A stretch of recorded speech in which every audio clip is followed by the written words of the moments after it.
Hi everybody and welcome back to Film Club. I'm Alyssa. And I'm David. And this is the second episode of Film Club. And today we've got a bit of a special guest. Just a bit of a special guest, I don't think they really need an introduction, do they? I mean, they're in both of the films that we're talking about today. Yeah, exactly. Yeah. Can we welcome Daniel Craig to the stage? Yes! Woo! Oi, thank you. Fab.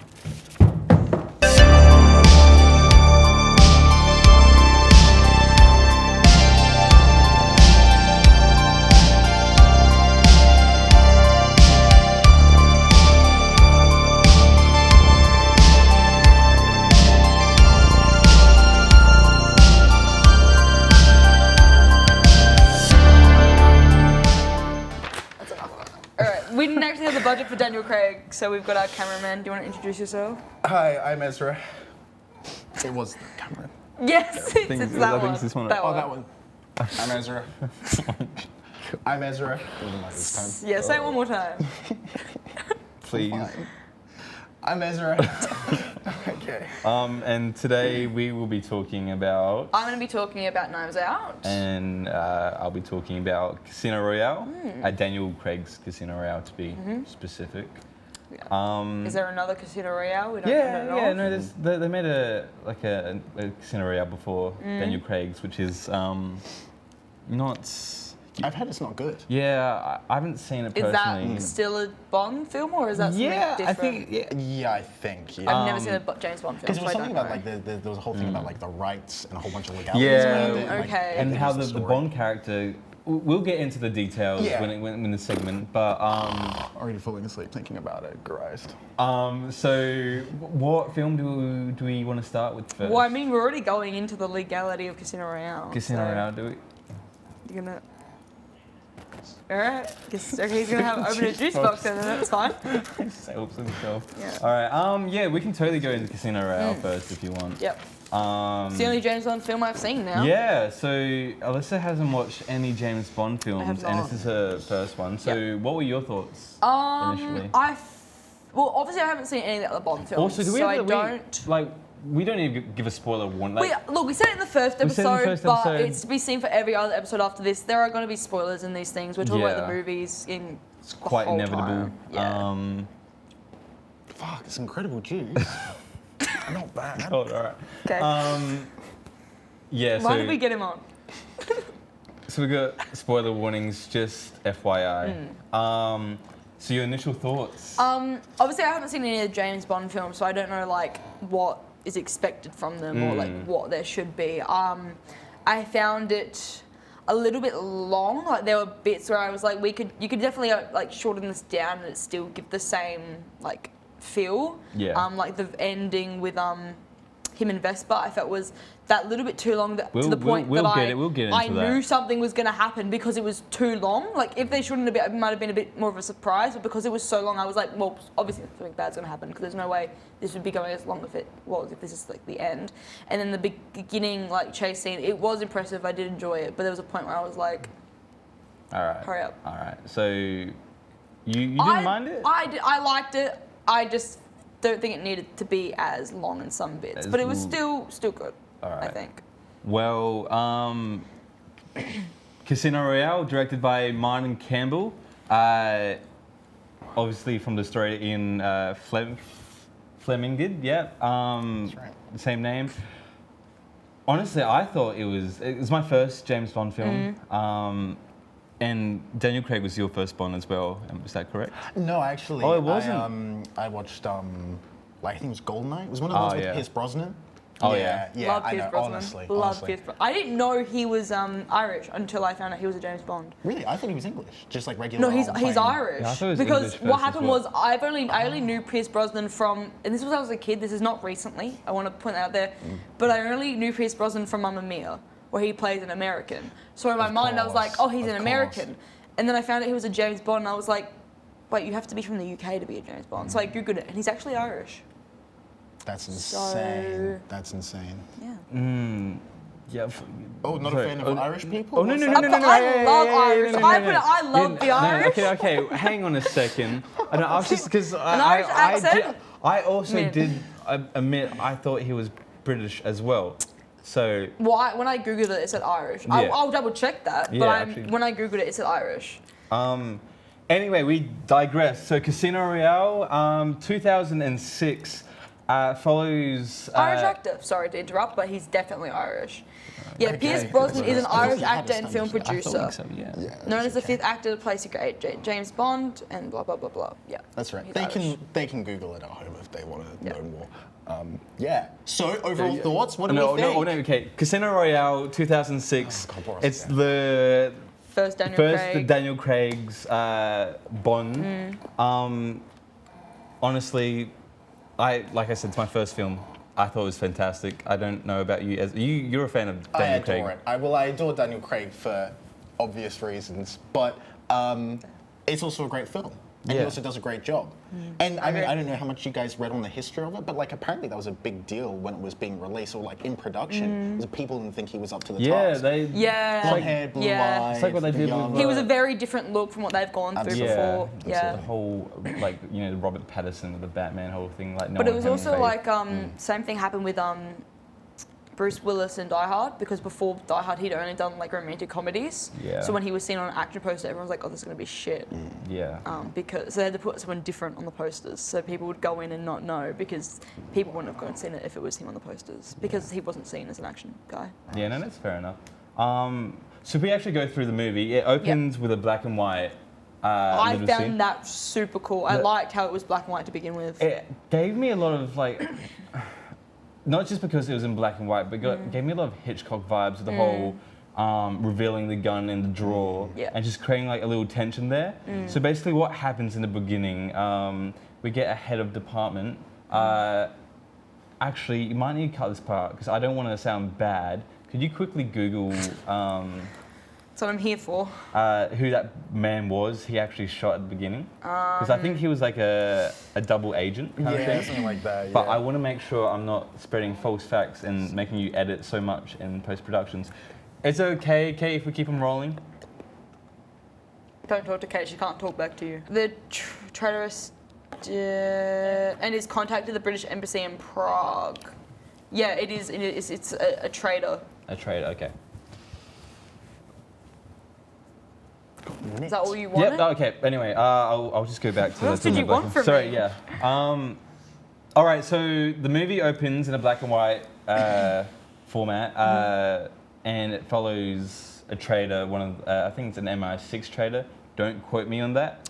It just says traitorous. Just trader. It gave me a lot of Hitchcock kind of vibes with the whole gun being revealed and creating, you know, the whole Hitchcock bomb story device. Not really, no. So Hitchcock has this thing. He was like, imagine a scene with two men or something just talking for about 10 minutes. Okay. And then a bomb goes off. It's surprising for like a few seconds, but you know, there's no real suspense. You're not really, you know, giving the audience anything. But take the same scene and then actually show that there's a bomb under the table at the beginning, and now you've suddenly like started creating suspense. They're like, you know, see the bomb, like, you know, run away, but obviously, you know, just how to build tension. Yep. So that opening scene where the trader opens his drawer and we see his gun, we know instantly, like, you know, this is going to go very south very quickly. And then he starts talking to Bond about his first kill. What I love about Daniel Craig's Bond is it's so much more gritty, you know what I mean? While like the other Bonds are more like, you know, graceful, elegant kind of. Are they? I don't know. That's why I'm asking. I would say that's the common trope, isn't it, that they are? Graceful and elegant. Yeah. While Are they? Because his Bond's very like not emotionless, but very much reserved off. Is that common for other Bonds, or is that more of a Daniel Craig brought in one as well? I would say it's shared across most Bonds, but how they're all womanizers, you know. Yeah. So Yeah. there is, of course, like Yeah. the like, sex scene without the sex. But because isn't it's- also Daniel Craig the least misogynistic yeah, out of all of we'll them? get into that with Vesper, but yeah, basically. Yeah. Because there's one thing I know about Casino Royale, what I've heard, like in terms of like that, in terms of like how it's normally like the woman walking out of the beach, out of the like ocean with her like half naked, whatever. Absolutely. But they had it be Daniel Craig do that instead of the woman. We'll get into that as we progress. No one's complaining. complaining. But I'm just saying it's No. nice that they subverted that. Yeah, exactly. So we see Bond's first kill in the bathroom, which is very gritty. the black and white, I think, also is just reflected in how he's seeing stuff, like just black, like just things are like right to kill, not to kill kind of thing. Does that make sense at all? His views aren't complex. It just kill kind of thing. You know, things are black and white for him in that stage of his life because he was raised as an orphan. I don't know how much. I don't know shit about Bond. Bond's an orphan. Yes. Yeah, that's right. Yes, and being recruited by MI6, his vision of stuff is just black and white, like just kill, and there's no really complexities to those emotions kind of things. And I think that black and white sequence really sets it up in that way. And then we see how he gets his 00 status by killing the traitor. So instantly you think that's his origin story. But I think the whole movie itself is the origin story of that Bond. Does that make sense? Because the very last line, he's like the very last line of the film is literally, it's Bond, James Bond. So it kind of makes the audience think that's the origin of the 007, but I think that whole movie is the origin of Bond.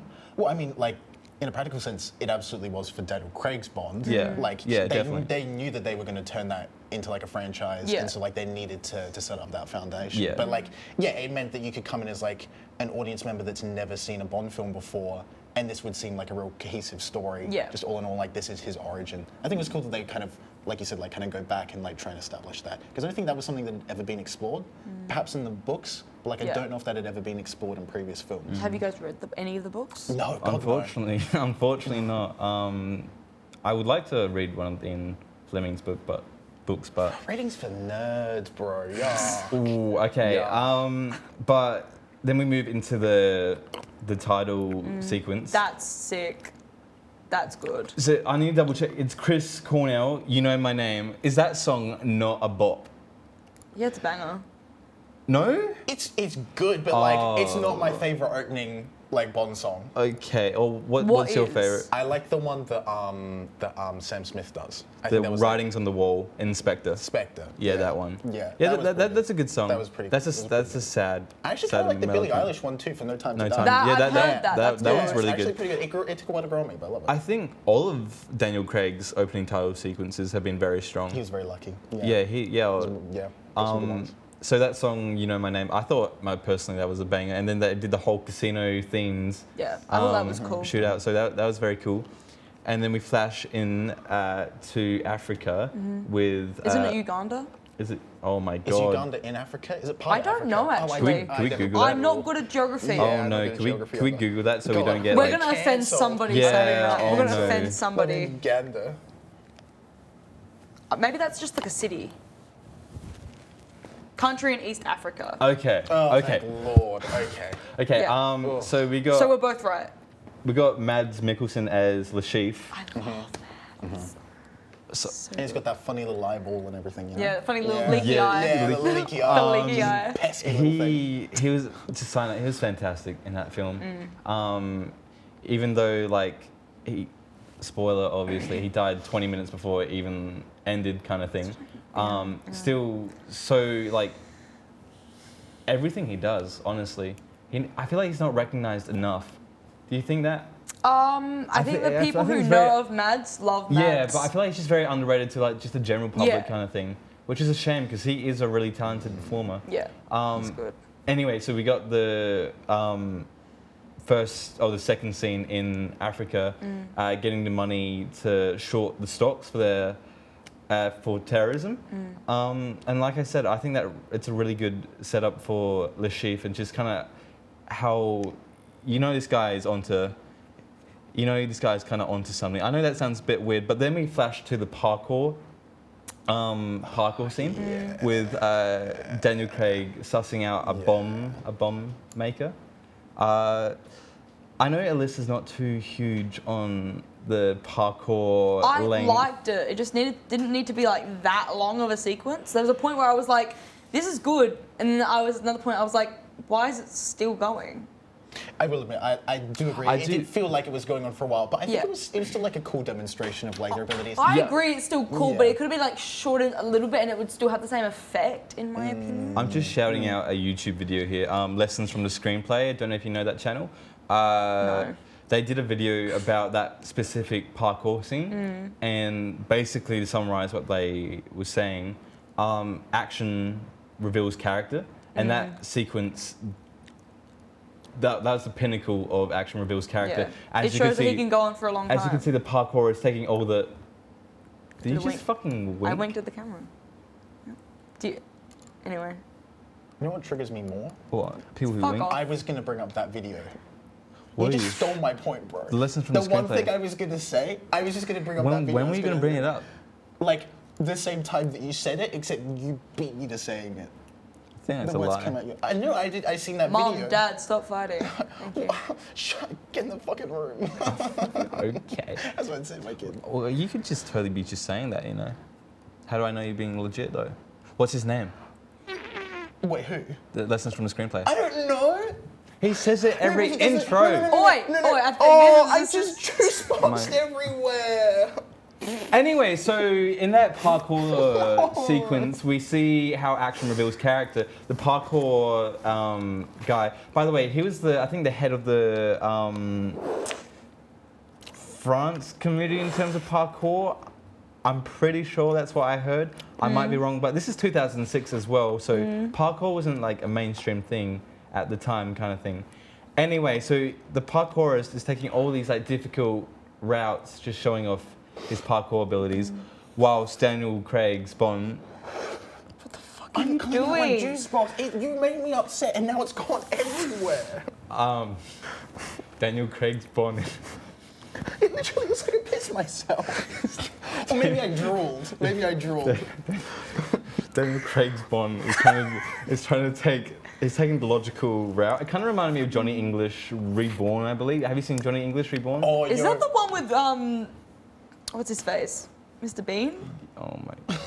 Rowan Atkinson? Yeah. Yes. So you know. I've seen it, but I can't remember it that well. That scene had. I've seen the first Johnny English. That slaps. Have you seen Johnny English? I know the scene you're talking about. That's the one where he's got like the thing wrapped to his balls and he's dragging it across in the monastery. I know exactly the way you're thinking of. He's chasing someone. Johnny English is chasing someone, and he did the exact same thing. Like I think they're referring back to Casino Royale, the whole parkour scene. Anyway, I digress. So Bond literally goes through a wall while the parkourist is taking these very, very difficult routes, and he's kind of just showing his intelligence or practicality kind of thing. And what I loved about it, like I said, is he's not elegant when he does it. He's jumping from crane to crane. He's getting all battered up. He's jumping roof to roof. He's crunching. He's not elegant whatsoever, but he's a force to be reckoned with at the same time. He's able to keep up with this dude without actually, I know he's hurting himself, but he's still managing to keep up based on just his intelligence kind of thing, if that makes sense. You're kind of giving me a weird look right now, and I'm not... This is just my face, David. Oh, sorry. So we interrupted your drink. Yeah, I'm all done now. Thank you. Cool. So where were we at? Okay. Sick. I'm starting to not... Yeah. Regret the decision? Yeah. Sick.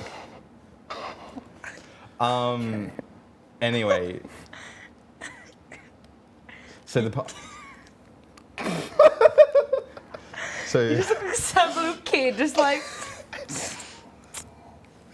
So after the parkour scene, basically we get introduced, or he kills the bomb maker, explosions. Yep. I feel like that'd be more on tabloids everywhere. If something like that, because he killed the parkourist in an embassy. Yeah. And that's like Em said, that's like the #1 rule. You don't fucking break. You don't. Yeah, but I think it's also more realistic that it's not. Because still, would that not still gather a lot of news attraction? There's literally a war going on right now that doesn't gather any news. So I think yes. Do you have a point there? Also, what importance does the news have to the story that we're trying to tell here? We know that he broke the rule and Em's upset at him, so now we can move on to the next plot. I'm just saying more in terms of plot holes kind of things. Right. I don't know if you noticed. I don't think it's that much of a plot hole.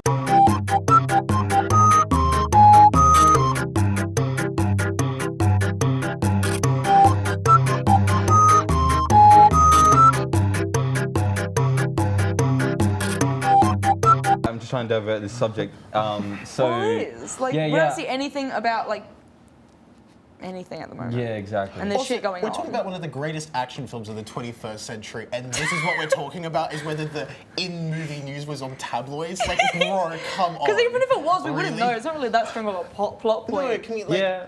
No, Can you, like, move on? Yeah, well, that's what I was trying to do.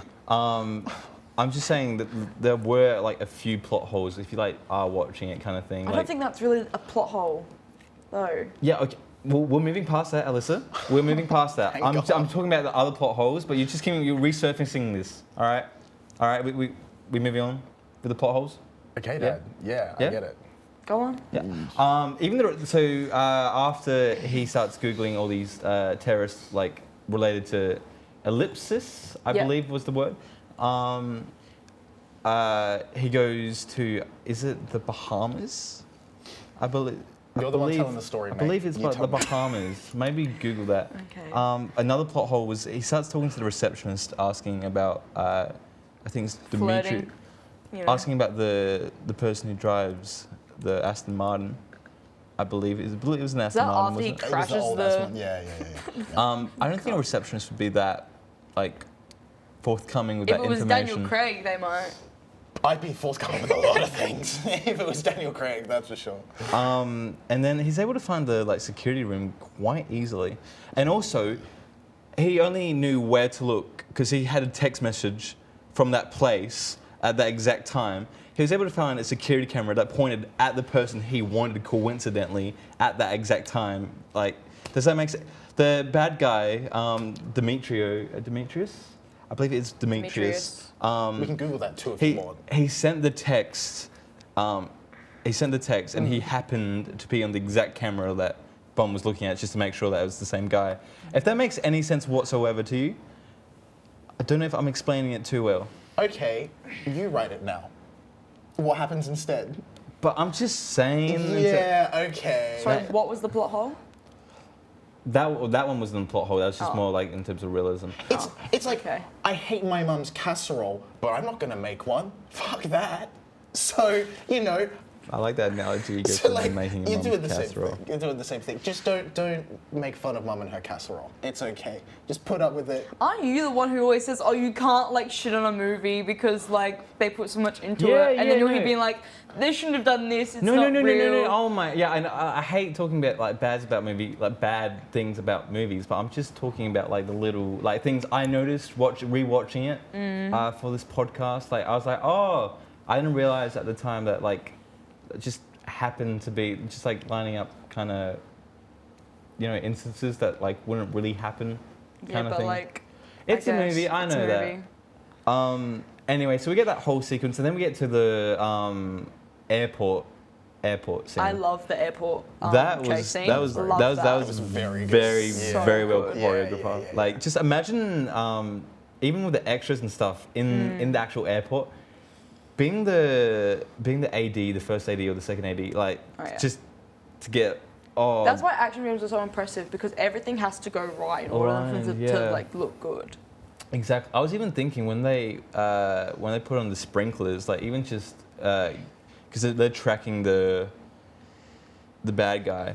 Why don't they just have like an umbrella just casually over the camera? Because they're just following this dude around. They're following the actor around. That's true. How would you go about it, cinematographer? Wrap it in cling wrap. That's how I'd do it, I think. Or like a plastic bag.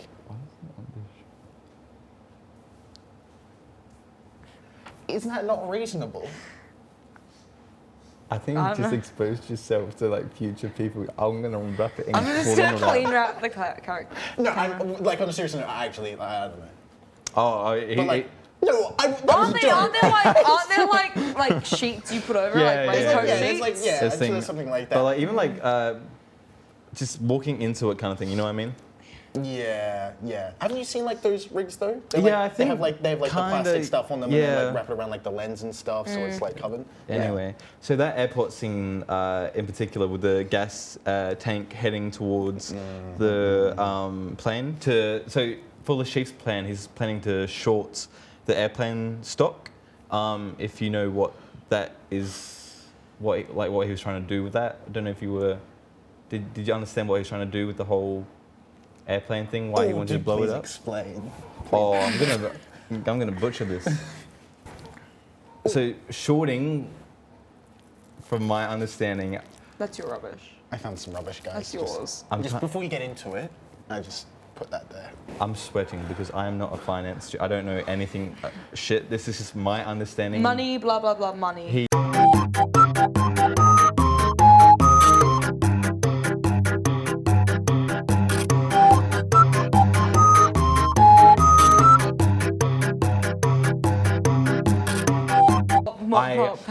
I hope that was what it was. I hope I was not wrong in explaining that. I wasn't listening.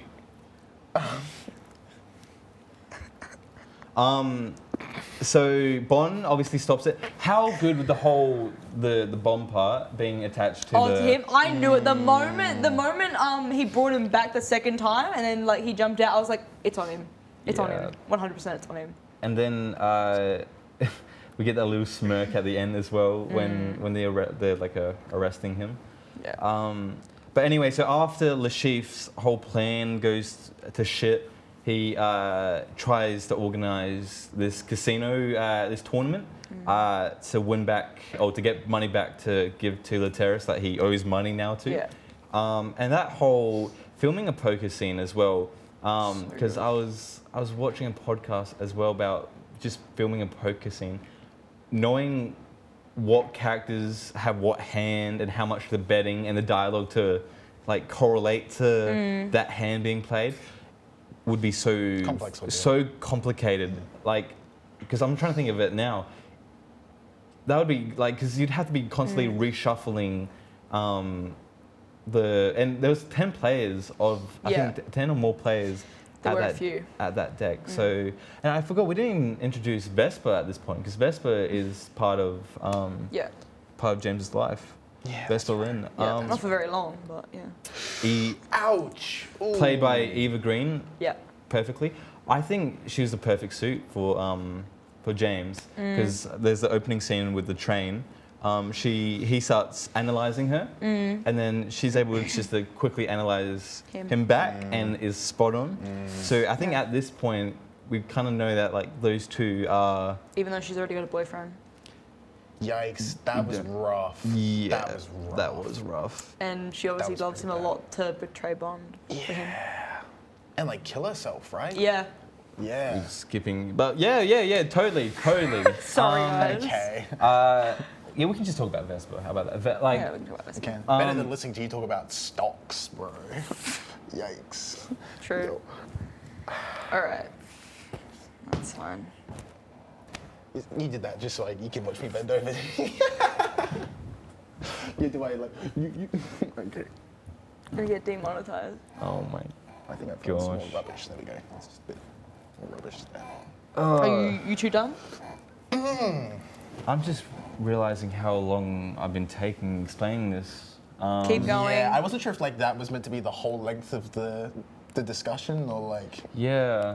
Apologies. Don't apologize. Just keep going. Yeah, and she's gonna cut this bit anyway. I will. Okay. So the Vesper relationship kind of. I think it shows another side, obviously, of Bond that we haven't seen previously. He actually genuinely cares about Vesper. Well, is that something that happens in the other James Bond films? Do they? I know they fuck bitches get money.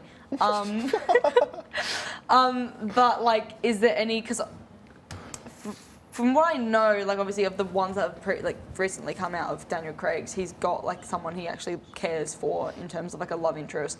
But even in the first one, he's got a love interest that he cares for and he's willing to resign for. Is that something that's even seen in the other James Bonds, or is this very much new for this one? Not the ones that I have seen. No. Because I haven't seen all 25 of them. I've only seen... I've seen 0, except for the one of Casino Royale. Yeah, I haven't seen all... the ones that I've watched, no. No, I think there was one, there's a wedding scene, I do believe. But I can't remember if she dies in the end of that or not. But I think that is a common trait throughout the Bond films is that they die. And that's something that's brought up in the Craig sequence as well. in this specific film, in fact, right? Yeah. When they're at the beach and we see him come out of the beach. Yeah, and I like how they changed that from being a woman to actually being Daniel Craig. Like, Let's objectify. Objectify the men for once. Yeah. Okay? Thanks. Sick. Just for once. Okay, all right. Let it not be the women. That was a good scene though. Yeah. I think it's interesting though that from the first film, Daniel Craig's like not wanting to like get out of being James Bond, but like sort of is willing to resign in the first film. Which is crazy when he's just been appointed 00 status. Yeah, that's what I mean. Like literally at the end, he's like, "I'm going to resign," and then sends an email. I'm like, "We're in the first movie." Yeah. What? Actually, it's just the power of love, bro. Like you want to understand, but like it makes you do crazy things. So we also got when Vesper's traumatized, James goes to the shower and she's there under the cold. Crying her eyes out. From what I've heard, that's. And then he licks his This is fingers. the bit where he decided to keep the clothes on. Clothes on, yes. Yeah. Originally, the director didn't want her clothes, obviously No, just it's underwear, so much better than being fully clothed. Yeah. It makes it more like actually nice rather than like Daniel Craig was the one who sexualized. protected. But then he does like suck her fingers, and then I got a bit uncomfortable. And then I was like, "This is so sweet, so nice." And he puts her fingers in his mouth. I was like, "This is no longer sweet and nice. Now I'm uncomfortable." Daniel like protested, like he. That's why we love Daniel Craig. Explained to Martin, you know, like if she really was traumatized, she wouldn't give a shit about you know taking her clothes off. She would just be. You know? I like that. No objectifying the women. Let them be more people than objects. Another badass scene is when Vesper saves James from the poison. Yeah. That scene alone as well, and him stumbling out to the road and then just dodging cars and like him getting hit, just like lying, like sick. Martin really knew how to build tension, and The that's whole every incredible. poker game though, like especially when he's playing against Mads, and he thinks he's like found his tell, and he goes, "Oh, you thought that like I was bluffing," like because he knew. I was like, "Oh, that's 40 million, fucking damn." Mathis. No, it's good. And then it's got the dude from Westworld, and he plays the American agent. Yeah. I saw him and I was like, Hunger Games. Yeah, He's in the second season. That's all. I was like, Beanie. Do you mind not going to the Batman? Well, I guess it's Jim Gordon. No, because I'm not weird like you, and my entire life is taken up by. You what? So I thought Hunger Games 2. You thought Westworld, and then you thought Batman. When we saw him, does anyone know his real name? That is such a sin. That is such a sin. Can we get that name up? Yeah, please? I can. No, I saw him and I was like, yes, love this man.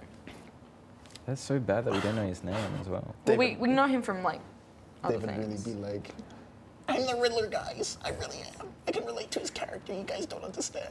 Oh, David would be that person with the Joker though. That's you. Wait, okay. He was referencing the fucking Riddler first of all. Calm down. Okay, yeah, I told you. He's getting into character. Oh my. I know. You're walking on very thin ice here.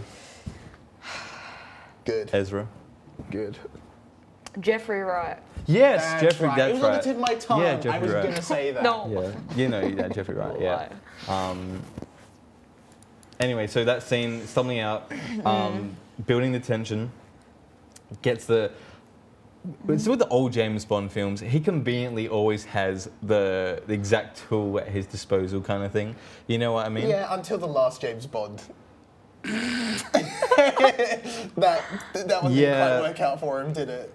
Didn't have the right tool. Kind of wasn't the tool, actually. Yes. Yeah. Yes. Anyway, sorry, back to Casino Royale. And then we get the whole scene of him pressing the button, but it ain't working, and then he starts passing He's like, out. oh, it's not even plugged in. I was like, you're a fucking idiot. Yeah, that's right. Gee, see, okay. He's pressing the button, like, why isn't it working? I'm like, maybe plug it in first. Us three, we watched Wolf Creek last night, and I'm just saying, as a side thing, Alyssa was like, oh, I would hold that gun straight, but it's like, she was traumatized. I didn't say I'd hold it straight, I said I wouldn't drop it. Because if there's one thing I want to hold, it would be the gun. I didn't say anything about straight. No, you were insinuating that you'd hold it straight and steady. No, I would just hold it. Was she not insinuating? Why would it be straight if she dropped it? What's straight got to do with the fact that she dropped it? What does straight and dropping it have to do with each other? No, but why would I say straight if she dropped it? That makes no sense. No, but when she was pointing the gun I at him... did not say anything when I said when she dropped the gun that I would hold onto the gun. Because that would be the one thing you would want. No, Hannah doesn't want a part of this right now. Oh, okay. Oh, God. Okay, digress. And then, obviously, Vesper Lynn saves James from dying. And then we find out after a lot more, especially one grueling torture scene that I feel like we all felt. I love that. Oh, well, I didn't. Yeah, I was going to say, like half the population. I love that. Oh, I've got an itch. That was so good. Yeah, oh. To the right, to the right. Yeah. Isn't It's good. like James laughing while getting tortured as well? Oh, isn't that insane. is that So good. the acting in that as well incredible? Just to make like I said, just us feel that like. Not me. But it's like coming back to like the parkour scene where it's like really characterizing who he is. Yeah. That he himself is actually insane enough to like Stop laugh at being laughing. brutally Yeah. tortured. We can't play audio. He says a line saying something like, "Now the whole world knows that you Scratch my scratched balls. my balls." Yeah. And starts laughing his head off. And then I love the bit afterwards where he's just got the little napkin over. Oh, yeah. And he's just sitting in his chair. I totally forgot the car flip, the car flip, the Aston Martin car flip. Oh, when he almost runs over Vesper. Yeah. So when they kidnap. That's so smart my though. God. Like to just drop her off and be like, if he runs her over, sick. If he doesn't, he'll hurt Yeah. himself. So it's good either way. That was sick. So that car, fun. Do you know the facts about I that think car? I know the one you're talking about, but I'll let you say it. So it's that car scene when they were trying to film that.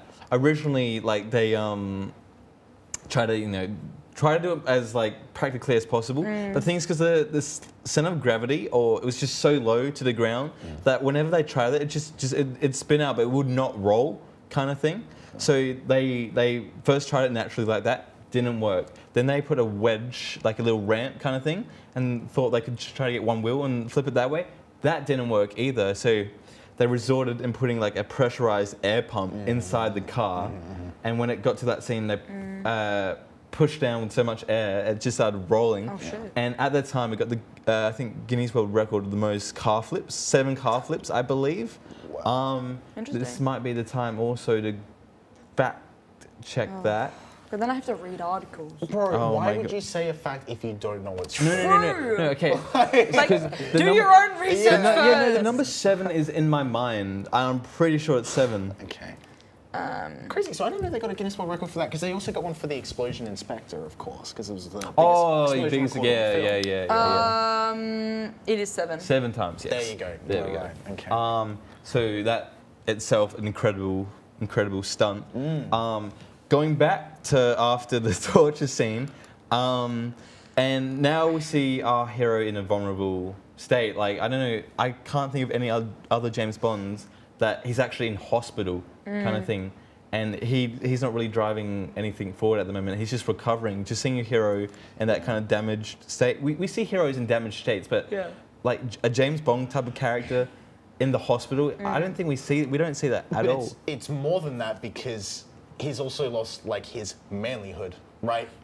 Like on a biological level, like the thing that makes him a man. Yeah. And it's like taking that away from him, and it's like, can he still be considered a man? Yes. Because I mean, you need to think about like the audience that's watching these films is like, you know, Oh, it's mainly man. mainly man, wife Yeah. beater kind of thing. beater. Wearing wife beaters, not wife beating. Okay, all right. Nice save. Yeah. So like, I think it's more like that as well, and that he could still be a man afterwards, which he proves by making incredible love with that woman. Multiple afterwards. times. Yeah. You just had the word incredible. Yeah. Sorry. How do you know? And then, then we go to like the last act. So like I said, at this moment, Le Chiffre's dead, and there's like still half an hour left. So you're kind of going like, what's going on here? And then you realize Vesper isn't all that she seemed, and starts betraying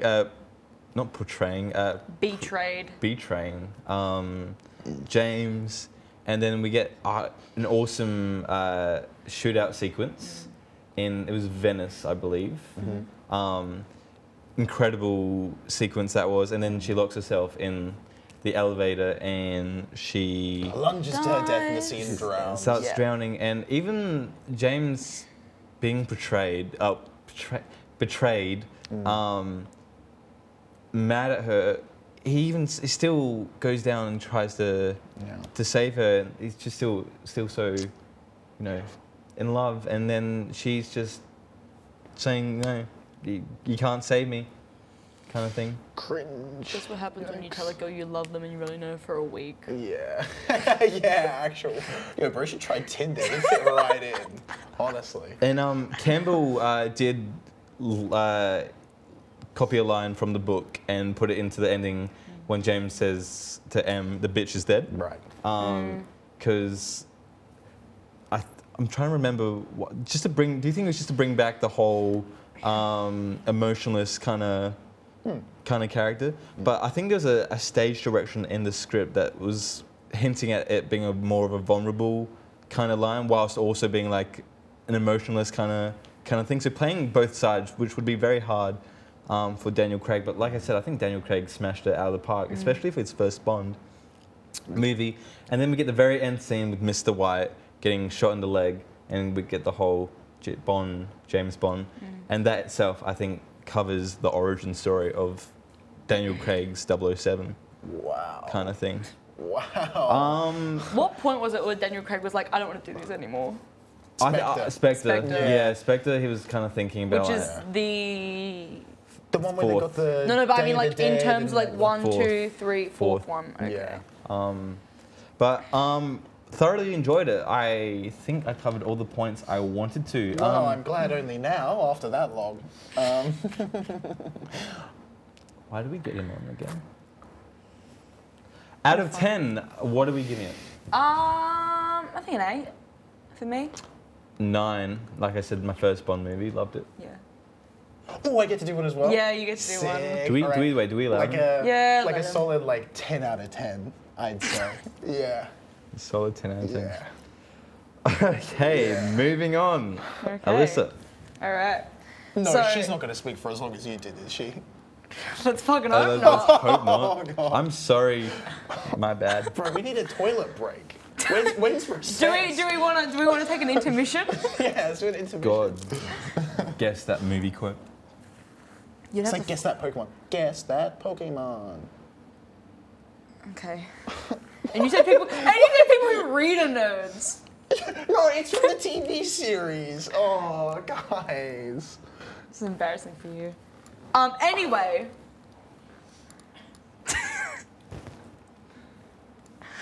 All right, Knives Out, everybody. Knives Out. Yeah, I thought it'd be fitting with Cutting of a Glass Onion coming out soon. Oh God. No, I'm okay. No. Are you two good? I'm good. Okay. Sick of this shit, honestly. Yo, yes, Knives Out. Yes. So Knives Out. It's about a renowned novelist, Harlan Thrombey, who's played by Christopher Plummer. Rest in peace. When he dies after his 85th birthday, and then this really famous detective, Detective Blanc, is hired to try and figure out who did it, even though it looks like it's a suicide. He kind of sifts through all the suspects, including his family and nurse and stuff, to try and find out what happened. And it's written and directed by Ryan Johnson. I don't know what else has Ryan Johnson done. I don't actually know. Let me find out that. Ryan Johnson.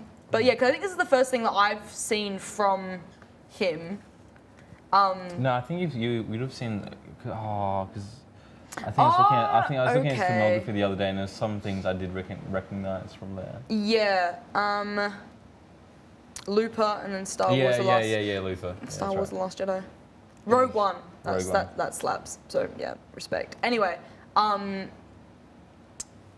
no, I really like Knives Out. I saw it in cinemas when it came out, which is a great atmosphere to see it in, because like especially at the beginning, how it's like just that seeing the house. Slow-mo of the dogs. Yeah, and the fog behind and the slow-mo of the dogs. Like it's just something you want to see in the cinemas because it's just really, really crisp. We get like good credit to Steve Yilden, I believe that's how you pronounce it. I think, the cinematographer. Yeah. Cinematography is like all the framing's great. I really love like throughout the whole film. There's a lot of push-ins and pull-outs. Like when when they're questioning like all the kids of Harlan Thrombey, and they're sitting in the chair, and they say something that's sort of suspicious. Like, it just is slow, like, push in on their face. Yeah. And there's a lot of, like, where they like, having a lot of tracking shots, a lot of, like, turnarounds. Like, they'll be on, like, Christopher Plummer and then they'll just quickly shift to the next person. Like, there's a lot of, like, moving shots, which are really, really cool and really well done as well. I liked how he was trying to mimic film as well. While like he was shooting a digital, but he had the film. He was getting a film look. Yeah.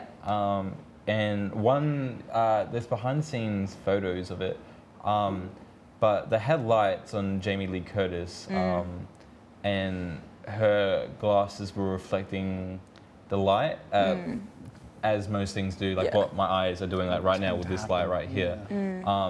And Steve put a cutout of a window in front of the light. So the reflection of the glasses looked like it was actually from a window. Oh, just stuff like that, smart. like small details like that. I don't know, just this whole thing. Yeah.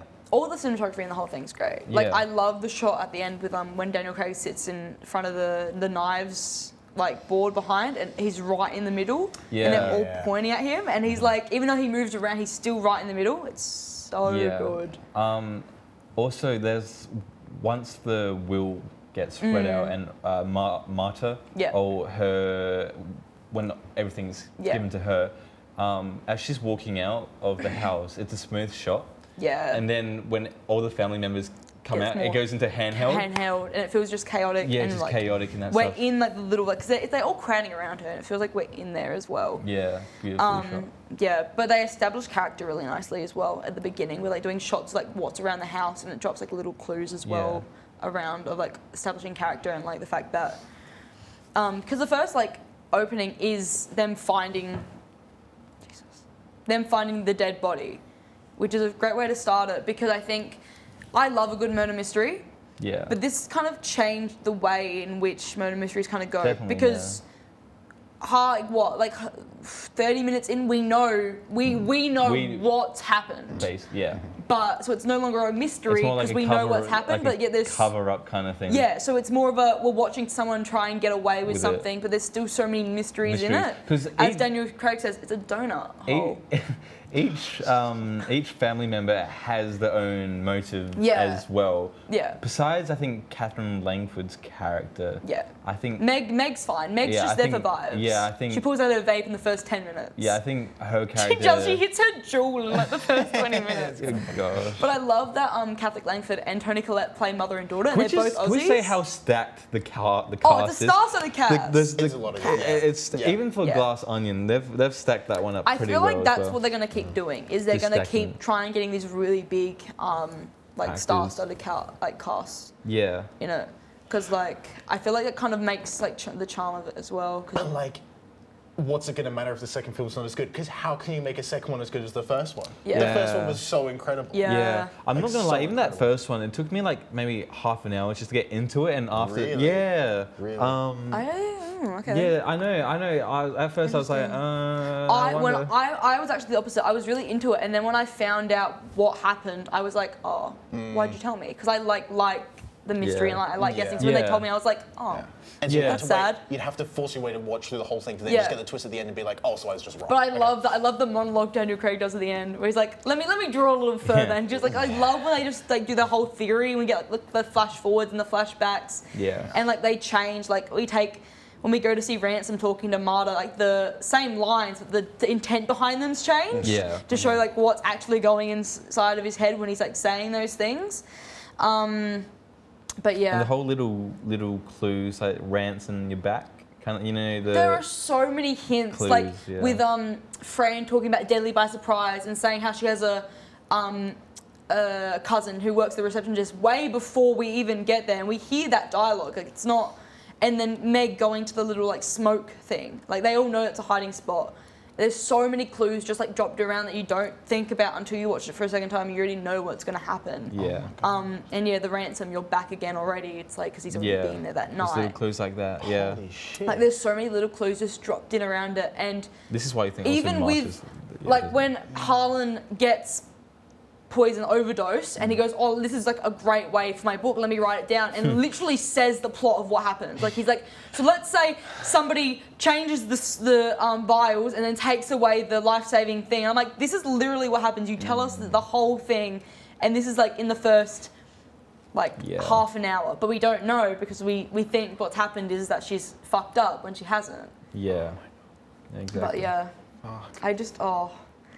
I love how every kid as well is like so different. Like all the Thrombey kids are so different. Jaden, I forgot his. Jaden Martell. Martell. Yeah, because he's changed his last name to his mother's maiden name. Oh, okay. In the movie, he plays like quite. Is it a right? He plays. They literally call him a Nazi. He's like so funny because Walt's like, my son's like really into the politics, and it cuts to his brother-in-law. He's like, the kid's literally a Nazi. Like, he's literally a Nazi. Yeah. It's so funny. They just pay him out so much. So good. But Chris Evans needs to play more villains, I reckon. Yeah. He's so good. Snagging him as a villain. Because when was this film made? 2017? Yeah, I think 2017. When did like Endgame come out? I thought it was like the year after. So like snagging him like right in like during the whole Marvel phase as well. I thought that was pretty impressive as well. I guess, but he was ending his Marvel career. He was like, I'm heading out. I've been here long enough. It's true.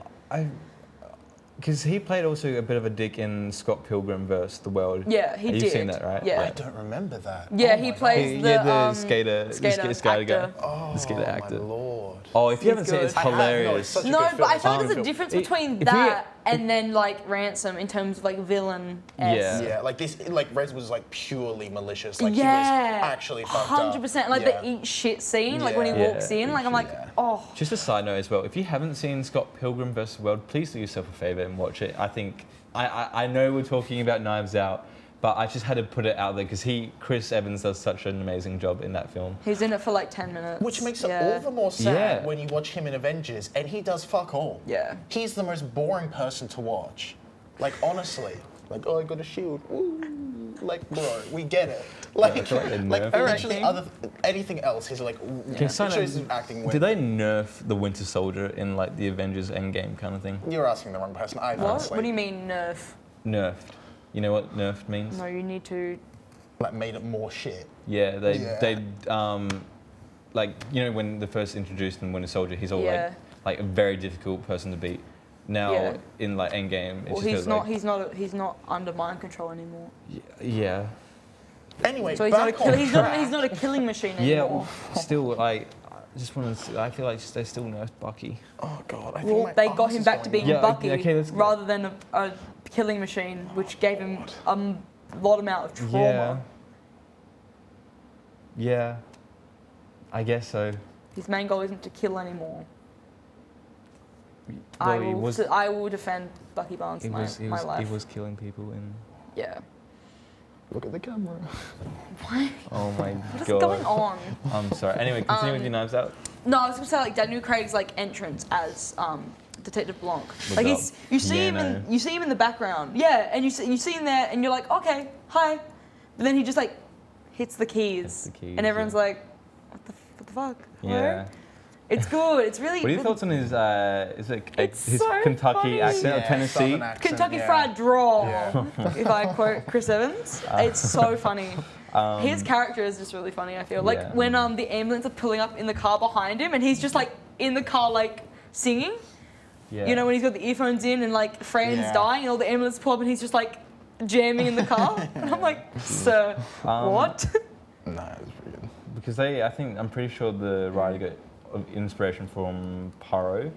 Agatha Christie's Poirot. It's like to give that little Poirot accent. was the inspiration from Sherlock Holmes kind of thing. So it's cool how they English, French, and now Southern. I didn't know that was like. Wait, where's the Australian detective movie? Like, I was just the iconic detective. Miss Fisher. Miss Fisher. Yeah. Yeah. Never seen it. I haven't seen it either. I knew there was one. Yeah. But yeah. I love all the dynamics between the siblings. Soundtrack as well. The score is so good. Really good. Yeah. The score is so good. Yeah. Yeah. They did a little hidden thing for the movie for the DVD covers. The one with the sleeves. I saw this on Instagram or something, but if you got the sleeve and turned it around and put it on the back, because the back of the cover is like all the family members. The sleeve pointed directly at Chris Evans as the actual killer. You kind of knew he had something to do with it when you had, like, when Meg was like, "Oh, I got woken up 3 a.m. to the dogs barking," and then like Chris Evans comes in and all the dogs are barking at him, and you're like, "Oh, whoa." Yeah.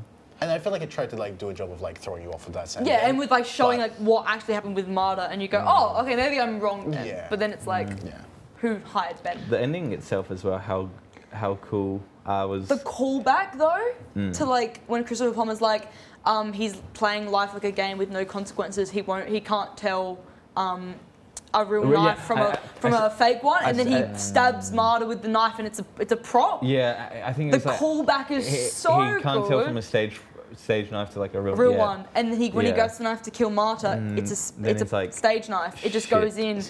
It's such a good callback. Yeah. And I think the fact that Marta can't lie. It vomits. She vomits. It's such an interesting character trait, but also very interesting for a story aspect, because like it kind of changes it, because she's like, well, she can't do this, and she's got to lie to save her own ass, and it's a lot of. Throws a little bit of a curve in there. I haven't seen. Yeah, I'm trying to think of character traits as like, you know. Yeah, it's very much like on the nose. He's like, you know what, we need to make sure there's no way she can't get out of this. Let's make it extra hard for her, so she's gonna throw up every time she lies. Yeah. But like I said, I really enjoyed it. It's a really good film. I really like it. It's really funny as well in points. Like when they try and bait Jamie Lee Curtis, she goes, "I'm not going to talk bad about my brother," and then like her husband is like absolutely shitting on him. Yeah. Took the bait. Or when like, because Toni Collette's character is basically just a Gwyneth Paltrow in real life. Yeah. And he's like trying to dance with Jamie Lee Curtis, like she's pulling her arm, and she's like, "Get the fuck off me," just completely ignoring her. It's so like just funny at times. But yeah, I love how they, at the beginning, it's like, oh, these people like Marta, like, they think of her, like, her good work, they like her, and in a minute, she gets, like, everything.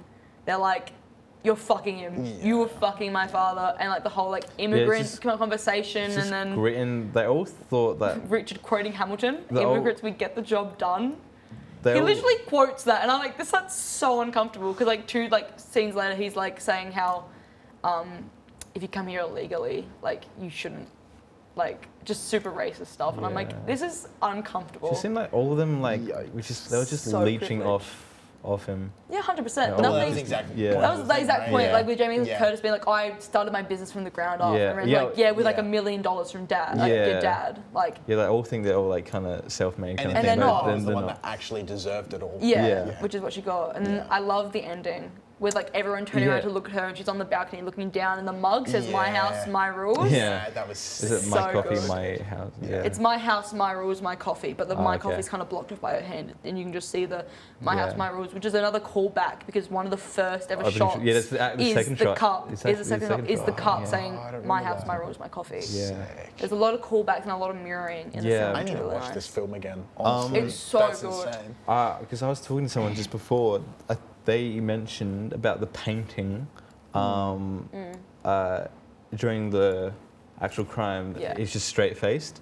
Yeah. But after it's all told, he's like the set design smiling. is so good. Like all like little nooks and crannies, like the little secret entrances. Like just when we find his like dead body and it zooms in. The whole like room is just full of like books or other stuff that makes it just feel so homely. It's so good, the set design. Absolutely. Like I think, like you were talking about how good the cinematography is, which it is, obviously. But I think it's nothing without the set design. Exactly. Like, I think that's actually the star. Yeah, because it's so full of just stuff. Like you said, with like the knives like all around. Yeah, that chair. That in particular. Was it a chair that the older knives were surrounded by? I think it was. Yeah. And the thing is, like, when they were interviewing the kids, the chair was a bit off. It wasn't in the center. It was a bit off to the knives. And then when it was Marta, it was a little bit closer. And then it was Daniel Craig. It was like fully in the middle. So it kind of got closer every time someone else was in it as well. Is what I noticed while watching it. I don't know if that was like intentional or if that was just how it worked out. I don't think anything's by accident. No, that's what I mean. Like it doesn't feel like it would be. Going full English teacher mode right now. Yeah, English lit. So everything. You actually do English lit. I did do English lit. Yeah. Everything happens for a reason. Everything. Well, I mean, nothing. I don't think, especially for Rian Johnson, I don't think anything would be accidental. Everything just feels deliberate. So, Maybe I'm wrong, but I don't think it would be. But yeah, I think this movie is so just solid. Everything. I don't think there's any like anything that I'm like is missing. Yeah. There's no like plot points that don't get hit. Well, There's we no... should ask the expert on that, yeah. shouldn't we? Okay, what were the plot holes? Was it mentioned in the tabloids? I can't remember that bit. Sure. There are tabloids because all the journalists are outside Marta's house trying to interview her. Okay, so we hit it. We hit the beat. Okay, all right. Well, you must be happy then. Anyway, anything else we shall cover? I mean, I don't think so. Talk about cinematography. I think that's a really strong point. Soundtrack, solid. Yeah. Acting, got stacked cast, so Yeah, very the solid. acting's really great. Good story as well. Yeah. And good direct. So you really got everything you want in that film. I think so. That's why it did so well, and that's why I know it's a lot of my friends' favourite films. Yeah, I mean, it's great, and it's like, it still has that sort of mystery, like murder mystery vibe, but it's kind of changed a little bit. It's subverted it a bit, which is nice. Be definitely my favourite in the I would the like to genre. see what happens with cutting of a glass onion now. Yeah, Then, because they wouldn't do the same thing in terms of like showing you what happens. You wouldn't think. You would think they would change it a little bit, but maybe they won't. Maybe they'll go down the same route and show you what happened, but then it's be different. Yeah, I'm kind of But I don't know. curious to see how that plays out. I don't think it will. I think it's going to be very different in terms of Knives Out. I hope I so. don't think we'll have the same sort of thing of we know what happened, but then it be not what happened really. I think. Like we it's said gonna last change a week, bit. if you did watch last week's episode, the whole sequel thing, James Cameron's tip is to do have the same kind of vibe, but take it in a totally different Well, direction. I mean, I guess for Cutting a Glass Onion, it's not really the same at all because it's different cast, it's a different storyline. Like it's not like it's still following the same characters, so it's going to be different anyway. So it doesn't really, it doesn't make sense with that quote, but it's not really the same as something like where they're using the same characters and the characters are seeing what happens after the first events of the first movie. It's only one character who's moving on and doing it, and that's his job anyway. It's more of like with what are they called? The Murder of the Orient Express, and then it goes to Death on the Nile. Death on the Nile. It's like it's not the same sort of sequel. Yeah. It is because it's the same universe, and it's one character is going, or two for Death on the Nile anyway. Yeah. But it's completely different because it's a completely different story and characters.